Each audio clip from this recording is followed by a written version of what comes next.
ગરડા શહેરમાં શ્રી સર્વોપરી ગૌશાળામાં વરુણદેવને રીઝવવા માટે 108 શ્રી જનમંગલનો હોમ કરવામાં આવ્યો। બોટાદ જિલ્લાના ગરડા શહેરમાં હરિપર રોડ સ્થિત આવેલી અતિ પ્રસિદ્ધ એવી સર્વોપરી ગૌશાળામાં આજરોજ નાગપંચમીના પવિત્ર તહેવાર પ્રસંગે હર્ષભાઈ અશોકભાઈ બારૈયાના યજમાન પદે પાર્ષદ શ્રી સંજય ભગત અને સર્વોપરી ગૌશાળાના દરેક સદસ્યો દ્વારા 108 જનમંગલ સ્ત્રોતના હોમ કરી વરુણદેવને રાજી કરાયા હતા। આ હોમ પૂર્ણ થતાં જ વરુણદેવ રાજી થયા હોય તેમ ગરડા અને આજુબાજુના સમગ્ર ગ્રામ્ય વિસ્તારોમાં મેઘમહેર થઈ હતી અને વરસાદ શરૂ થયો હતો। ગરડા શહેરમાં હરિપર રોડ સ્થિત આવેલી શ્રી સર્વોપરી ગૌશાળામાં વરુણદેવને રીઝવવા માટે 108 શ્રી જનમંગલનો હોમ કરવામાં આવ્યો હતો, જેમાં મોટી સંખ્યામાં ભૂદેવો ઉપસ્થિત રહી અને આ હોમ યજ્ઞ કરવામાં આવ્યો હતો અને વરુણદેવને રીઝવવામાં આવ્યા હતા।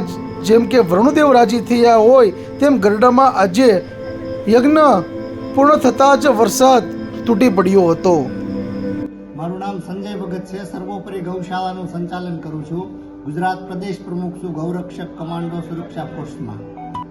આજે જનમંગલનો આપણે જનમંગલ નામાવલી ભગવાન સ્વામિનારાયણના 108 નામનો હોમ કરવામાં આવ્યો।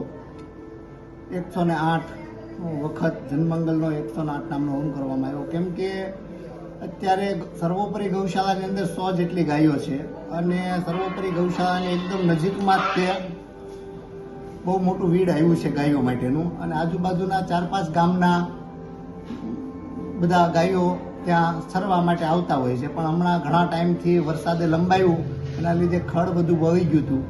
તો વરસાદ નહીં હોવાના કારણે સર્વોપરી ગૌશાળાના બધા સભ્યોએ ચિંતા વ્યક્ત કરી કે આપણે ભગવાનને પ્રાર્થના કરીએ, વરુણદેવને પ્રાર્થના કરીએ અને એ નિમિત્તે એક યજ્ઞ કરીએ કે ભગવાન વરસાદ વરસાવે।